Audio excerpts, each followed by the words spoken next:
Assalamualaikum warahmatullahi wabarakatuh. Perkenalkan, nama saya Naufal Anan Fikri dengan NPM 21901091086.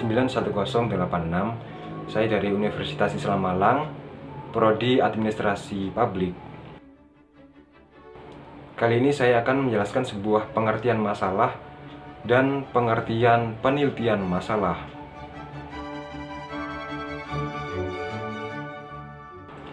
Yang pertama, pengertian masalah adalah suatu yang paling penting dalam melakukan proses penelitian. Proses penelitian yang akan dilakukan haruslah berangkat dari sebuah masalah. Seperti yang dinyatakan oleh Sugiono pada tahun 2005, apapun bentuk penelitian, baik penelitian murni maupun terapan, semuanya berangkat dari masalah untuk menemukan solusi yang dapat digunakan sebagai keputusan. Dan menurut Medri dalam Sujarwo 2001 menyatakan bahwa hakikat masalah itu adalah kesenjangan antara harapan dan kenyataan. Pada hakikatnya, masalah penelitian merupakan suatu pertanyaan yang perlu dicari jawabannya, atau segala bentuk hambatan, kesulitan, atau rintangan yang muncul dalam suatu bidang yang diteliti yang perlu dihindari dan disingkirkan untuk dicari solusi atau jawabannya. Keberadaan suatu masalah ini merupakan syarat yang mutlak dan tidak bisa ditawar-tawar dalam melakukan penelitian.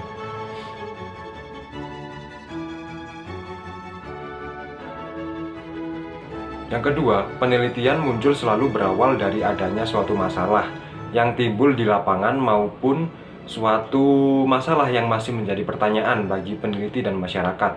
Masalah merupakan tempat awal berpijak untuk melakukan penelitian dan selanjutnya dipecahkan melalui langkah-langkah yang sistematis seperti yang ada dalam sebuah penelitian ilmiah.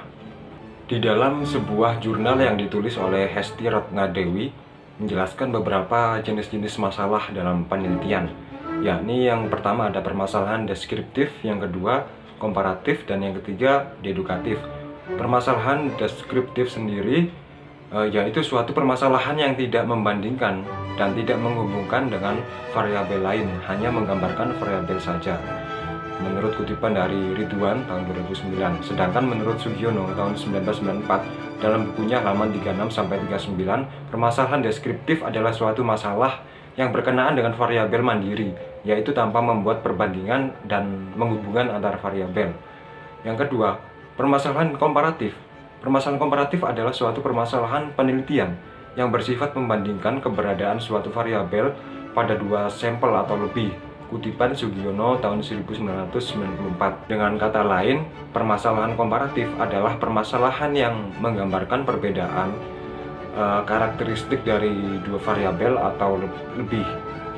Itu adalah kutipan dari Ridwan tahun 2009. Permasalahan yang ketiga adalah permasalahan asosiatif. Bentuk rumusan masalah asosiatif atau korelasional memiliki sifat yang menghubungkan dua variabel atau lebih.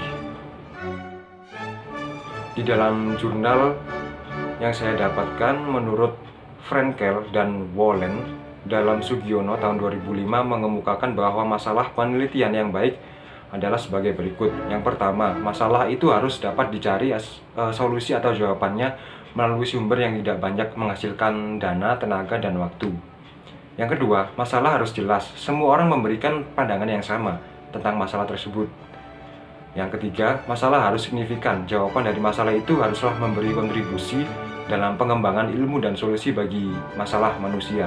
Yang keempat, masalah bersifat etis, yakni tidak berkenaan dengan etika, moral, nilai-nilai keyakinan dan agama. Mungkin tidak etis melakukan penelitian tentang agama. Di sini kesimpulan yang dapat saya ambil bahwa setiap penelitian pasti bertitik tolak dari suatu masalah. Ketika akan melakukan penelitian, pertama yang harus dicari adalah masalahnya, bukan apa judulnya. Satu masalah bisa melahirkan banyak judul, tetapi satu judul hanya berisi satu masalah. Itu tadi penjelasan singkat dari saya, semoga bermanfaat. Terima kasih. Wassalamualaikum warahmatullahi wabarakatuh.